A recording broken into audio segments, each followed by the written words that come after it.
Hey there, and welcome. Today we are going to unlock a storytelling superpower. Seriously, we'll see how combining just two simple tenses can make your stories in English so much more dynamic and exciting. So, let me ask you something. Do your stories ever feel a little flat? Like you're just listing things off. This happened, then this happened, and then this happened. Well, we're going to fix that today. We're going to learn a trick to add some real drama and action to your stories about the past. Okay, first things first. We need a tool to create the atmosphere, the background of our story. And that tool is called the past progressive. So, what's its job? Well, the past progressive's main gig is to paint a picture. It describes a longer action that was already in progress at a certain moment. Think of it like the opening shot of a movie. It shows us what's going on. And the formula? Super simple. It's just was or were plus the verb with an ing at the end. For example, you could say, my mother was enjoying the music. You can already picture that, can't you? The music is playing, she's having a good time, the scene is totally set. That's our background action. It was happening over a stretch of time. Right, but every good scene needs some action, right? A surprise, something that shakes things up.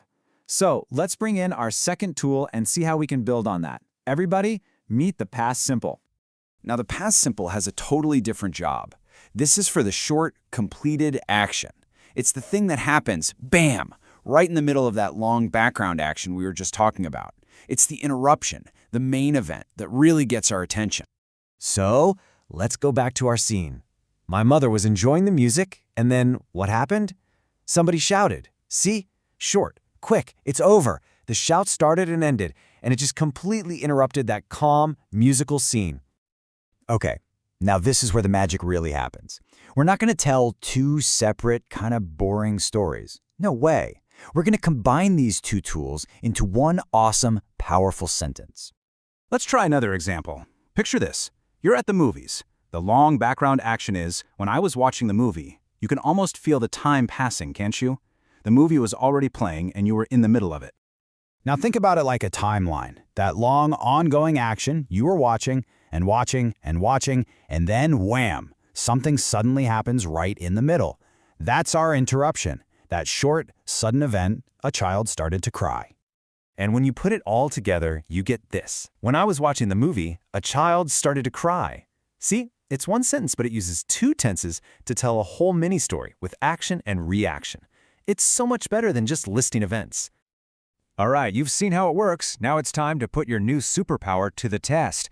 I'm going to give you a few sentences, and you've got to complete the story with the right tenses. Ready to give it a shot? Here's the first one. I read a book when the phone rang. Okay, what was the long background action, and what was the short interruption? Take a second. And the answer is, I was reading a book when the phone rang. The reading was the long thing you were doing, and the phone ringing just broke right into that. Awesome job. Okay, you're doing great. Number 2. While she cooked dinner, her kids arrive home. How does this one work? Let's see it. While she was cooking dinner, her kids arrived home. Exactly. Cooking dinner is the long background scene, and the kids arriving is that one single event. You've totally got this. Let's try number 3. He fall asleep while he watched the movie. Which action was already happening here? And the answer is, he fell asleep while he was watching the movie. Ah, did you see that? We flipped the order. But was watching is still the long background action. Falling asleep was the short thing that interrupted it. Perfect. All right, last one. Let's nail this. They play soccer when it started to rain. And our final answer? They were playing soccer when it started to rain. You see the pattern now, right? It's such a powerful yet really simple way to structure your stories and make them come alive. So, there you have it. You've just added a fantastic new tool to your English toolbox. And remember, this is way more than just a grammar rule. It's a real storytelling technique. Seriously? By putting the past progressive and the past simple together, you can turn a boring list of events into a story that's vivid and exciting. You've just unlocked a storytelling superpower. Go you! And now for the most important part. It's your turn. Think about it.